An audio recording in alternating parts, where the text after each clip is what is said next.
floridas amarela e a rosa branca em botão. Com muito gosto arrumei nossa casinha, da sala até a cozinha e carpei todo o quintal.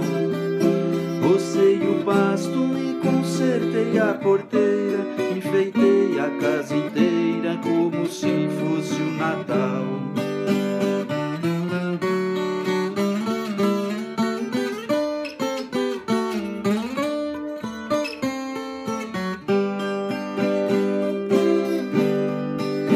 Lá na varanda amarrei de novo a rede, ajeitei bem na parede o quadro da Santa Ceia.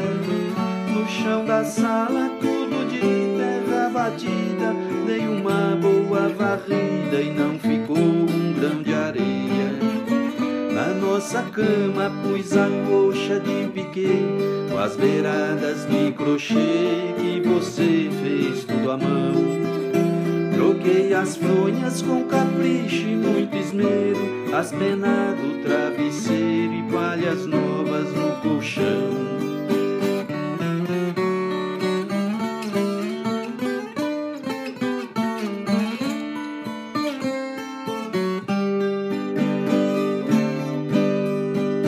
Chegou o dia que você ia voltar, eu cheguei até chorar de tanta felicidade.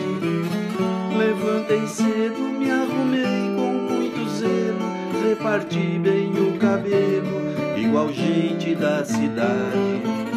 Botina nova que me apertava um pouco, calça de brim ranca-toco e bigode bem aparado.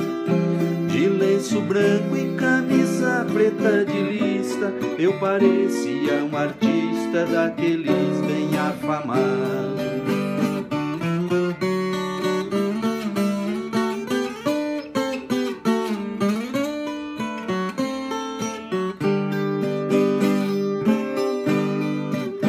E bem na hora que passava a jardineira, me deu uma tremedeira quando a porteira bateu. Saí correndo lá pras bandas da estrada pra ver a sua chegada e você não apareceu. A jardineira foi sumindo no estradão, levando a minha ilusão e a tristeza que ficou. Foi só um sonho, sentei na cama chorando. Hoje está fazendo um ano que você me abandonou.